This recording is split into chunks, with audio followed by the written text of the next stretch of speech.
बिस्मिल्लाहिर्रहमानिर्रहीम अस्सलामु अलैकुम रहमतुल्लाह। अफ़गानिस्तान के अंदर एक नया महाज खुल गया है और अब बाकायदा तौर पर अफ़गानिस्तान के अंदर जो है टेबल टॉक बातचीत और डायलॉग शुरू हो चुका है, जो कि इमरान खान बार बार इनको समझा रहा था, बता रहा था कि आपने टेबल टॉक करनी है, बातचीत करनी है और उसके ज़रिए से ही मसला हल करना है।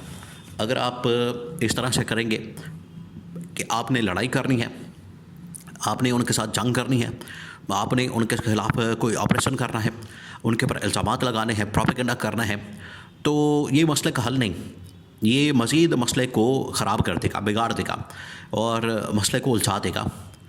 बजाय इसके कि आप इल्ज़ामात लगाएं, उनके ख़िलाफ़ लड़ाई झगड़ा करें या उनके ऊपर जाके वहाँ पर हमले की बात करें, हमला करने की बात करें, इससे बेहतर है कि आप उनको इंगेज करें और उनके साथ बात करें।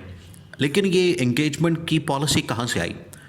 इमरान खान तो काफ़ी अरसे से कह रहा था कि इनके साथ आप इंगेज करें, इनके साथ इंगेजमेंट की पॉलिसी अपनाएं और इनको जो है आप टेबल टॉक के ऊपर लाएं।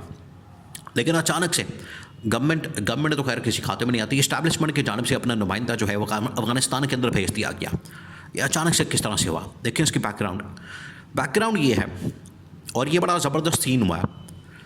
ये अमेरिका को कह रहे थे, अमेरिका को ये इस तरफ लाना चाह रहे थे अफ़गानिस्तान के अंदर कि अमेरिका अफ़गानिस्तान के अंदर आ जाए, अफ़गानिस्तान के अंदर आके लड़ाई झगड़े करे, अफ़गानिस्तान के अंदर महाज खोले, अफ़गानिस्तान के अंदर आके जंग शुरू करे और अफ़गानिस्तान के अंदर वही दिखाया जाए अमेरिका को हवा कि ये अफ़गानिस्तान के अंदर दोबारा से दहशतगर्दी हो रही है, अफ़गानिस्तान के अंदर से दहशतगर्द दोबारा से पैदा हो रहे हैं, जन्म ले रहे हैं, ऑपरेट कर रहे हैं। तो अमेरिका आएगा, वहाँ पर ऑपरेशन करेगा और फिर उसके बाद हमारे ऊपर डॉलर्स की बारिश शुरू हो जाएगी। ये था इसके पीछे इस्टेब्लिशमेंट का नुक्ता नज़र। लेकिन बजाय अमेरिका अफ़गानिस्तान के अंदर जंग खोलता, अमेरिका ने क्या किया कि अमेरिका ने बड़ा अहम तरीन अपना नुमाइंदा ज़ालिम खलीलज़ाद उसको भेजा अफ़गानिस्तान के अंदर और उन्होंने तो इंगेज कर लिया, उन्होंने तो बातचीत शुरू कर ली, उन्होंने तो अफ़गानिस्तान के साथ टेबल टॉक शुरू कर दी, डायलॉग शुरू कर दिया, निगोशिएट करना शुरू कर दिया। तो बजाय इसके कि अमेरिका अफ़गानिस्तान के अंदर लड़ाई झगड़े में पड़ता या किसी वहाँ पर जंग में पड़ता, उसने तो इंगेज कर लिया और उसने इंगेजमेंट के ज़रिए से अफ़गानिस्तान के साथ बातचीत शुरू कर ली। अब पाकिस्तान के अंदर दौड़े लग गई, पाकिस्तान ने कहा कि हम तो किसी और चक्कर में फंसाना चाह रहे थे अमेरिका को, लेकिन उसने वहाँ पर आके बातचीत शुरू कर ली। ज़ालिम खलीलज़ाद को भेजा गया, ज़ालिम खलीलज़ाद ने वहाँ पर जाके अपने जो अमरीकी शहरी हैं वहाँ पर कैद हैं उनको भी आज़ाद करवाया और दूसरा फिर अमेरिका की जानिब से जो उनका वज़ीर दाखिला सिराजुद्दीन हक्कानी के ऊपर जो है इन्होंने रकम लगाई हुई थी, उसके सर की कीमत लगाई हुई थी, वो तकरीबन को $50 मिलियन थी। वही पकड़ के तो ये उसको दे देते अमेरिका को, तो बहुत पैसा और माल मिल जाता पाकिस्तान को। खैर, अब जो कीमत लगाई थी उनके सर की, वो सर की कीमत भी ख़त्म करती है। तो इसका मतलब आप समझ सकते हैं कि अमेरिका आगे इस तरफ बढ़ा है कि अफ़गानिस्तान को तस्लीम किया जाए, अफ़गानिस्तान को मारा जाए। अब यहाँ पर जो पाकिस्तान की जानिब से एक डिप्लोमेटिक सतह के ऊपर ब्लंडर हो रहा था इस गवर्नमेंट की जानिब से, देखिए गवर्नमेंट को इतनी समझ बूझ नहीं है कि आपने अफ़गानिस्तान को पिछले 2.5 साल से इंगेज नहीं किया ना। पिछले दौरे हुकूमत में ये बिलावल जो जाली किस्म का इंटर्निंग किस्म का वज़ीर ख़ारजा बन गया था, वो अफ़गानिस्तान कभी गया ही नहीं। उसने पूरी दुनिया के दौरे कर लिए, पूरी दुनिया के अंदर वो घूमा है, पूरी दुनिया के अंदर उसने सैर सपाटा किया, पूरी दुनिया की उसने सैर की है, पूरी दुनिया के अंदर वो गया है, उसने चक्कर लगाया है और उसने पूरी दुनिया का दौरा किया है, लेकिन अफ़गानिस्तान नहीं गया। और इसी तरह से मौजूदा वज़ीर ख़ारजा की भी यही हाल है। खैर, ये तो वज़ीर ख़ारजा है भी नहीं, वो तो ख़जाने का आदमी है, लूट मार का बड़ा माहिर आदमी है जो कि इसाक डार है।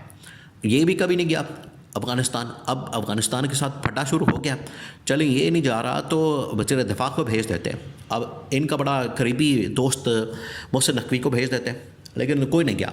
आखिरकार जब इन्होंने देखा कि अमेरिका तो इंगेज कर रहा है, अमेरिका तो इस वक्त अफ़गानिस्तान के साथ बात कर रहा है, नेगोशिएट कर रहा है और अफ़गानिस्तान के साथ जो मामलात बढ़ा रहा है और हो सकता है कि किसी स्टेज के ऊपर वो अफ़गानिस्तान को तस्लीम कर लें, तो ये ना हो कि हम पीछे रह जाएं और फिर हमारा वही वाला हाल हो जाए, मैं की प्यार में खटिया, यानी 20 साल जंग करने के बाद भी अमेरिका अफ़गानिस्तान के साथ दोस्ती कर लेता है और हम फट्टे पे आ जाएं। तो इन्होंने भी अपना नुमाइंदा भेज दिया, इन्होंने भी अपना भेज दिया बंदा और बंदा भेजा है इस्टेब्लिशमेंट ने अपना, जिसको सादिक खान को भेजा गया, और सादिक खान ने जाकर वहाँ पर अफ़गान गवर्नमेंट के साथ, अफ़गान तालिबान के साथ, अफ़गान हुकूमत के साथ बात की है और पाकिस्तान का जो पैगाम है उनको पहुँचाया। देखिए आज फिर इमरान खान के बयानिए की, इमरान खान के नुक्ता नज़र की जीत हुई है। इमरान खान की जो सोच है उसकी जीत हुई है।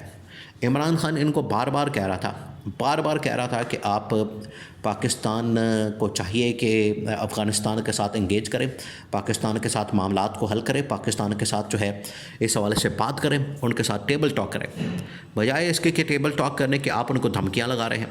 आप कह रहे हैं कि हम अफ़गानिस्तान के ऊपर हमला कर देंगे, आप उनको कह रहे हैं कि हम अफ़गानिस्तान को छोड़ेंगे नहीं, वहाँ पर हम घुस के मारेंगे। और देखिए मसला ज़रूर होगा, इसमें कोई शक वाली बात नहीं है, एविडेंस भी है, सबूत भी है, शवाहिद भी हैं कि इंडिया वहाँ पर बैठ के उसकी सरजमीन को इस्तेमाल कर रहा है। इसका जवाब देने की ज़रूरत है, लेकिन डिप्लोमेटिकली इस मसले को हल करना है। इतना तो कोई समझ बूझ रखने वाला आदमी कर सकता है। अब 20 साल अमेरिका जंग लड़ने के बाद क्या हुआ, वहाँ से हार के चला गया। आज वो खुद घुटन टेक कर मजबूर होकर वहाँ पर आ रहा है, उनके साथ बात कर रहे हैं, उनको तस्लीम कर रहा है, उनको मान रहा है। तो आपके तो फिर हमसाया मुल्क है अफ़गान तालिबान, तो फिर भी आपके एक किस्म के इंस्टॉल करता लोग हैं। तो आपको बातचीत करने में क्या मसला था? आप क्यों नहीं बात कर पा रहे थे? आपको बात करने के अंदर क्या आर और शर्म महसूस होती थी? तो इमरान खान तो इनको कह रहा था, फिर केपी गवर्नमेंट ने खुद कहा, केपी गवर्नमेंट ने ये इनिशिएटिव लिया, केपी गवर्नमेंट की जानिब से ये इनको कहा गया, ऑफ़र दी गई कि हमें आप ये ऑर्डर लगाएं, हमें आप ये रास्ता दें, हम जाते हैं और अफ़गानिस्तान के साथ बात करते हैं, अफ़गानिस्तान को इंगेज करते हैं, अफ़गानिस्तान के साथ मामलात को हल करते हैं। लेकिन बजाय इसके कि ये अली अमीन गनापुर या केपी गवर्नमेंट को इस हवाले से इख्तियार देते, इन्होंने वो भी बात नहीं मानी। आखिरकार ये ख़ुद जाके इन्होंने बात की है, ख़ुद जाके उनको इंगेज किया। अब क्या मैसेज दिया गया है? मैसेज ये है, जो पाकिस्तान की इस्टेब्लिशमेंट की जानिब से उनको कहा गया है, वो ये कहा गया है कि आप, एक तो ये कि इंडिया यहाँ से ऑपरेट करता है, इंडिया को यहाँ से निकालें। इंडिया जिस तरीके से यहाँ से ऑपरेट कर रहा है, इंडिया जिस तरीके से यहाँ से ऑपरेट करके पाकिस्तान में दहशतगर्दी की कार्रवाइयाँ कर रहा है, इंडिया जिस तरीके से ऑपरेट करके पाकिस्तान के ख़िलाफ़ एक महाज खोल के बैठा है, इसको बंद करें। दूसरा, जो पाकिस्तान के तालिबान हैं, जो पाकिस्तान से भाग के अफ़गानिस्तान के अंदर मौजूद हैं, उन्होंने ठिकाने बना लिए हैं, उन्होंने वहाँ पर अपनी जगह बना ली है, उन्होंने कैंप लगा ली है, वो वहाँ पर ठिकाने बना के बैठ गए हैं। उनको फारिग करें, उनकी छुट्टी कराएं, उनको निकालें और हम मिलकर जो है, जो पाकिस्तान के अंदर भी बदअमनी पैदा करते हैं और अफ़गानिस्तान के अंदर भी बदअमनी पैदा करते हैं, इनका मुकाबला करें और इनको यहाँ से निकालें। ये पाकिस्तान की जानिब से पैगाम दिया गया है। तो अब पाकिस्तान के पैगाम के बाद अफ़गान गवर्नमेंट क्या पैगाम देती है, ये आने वाले दिनों में उनकी जानिब से जवाब आएगा।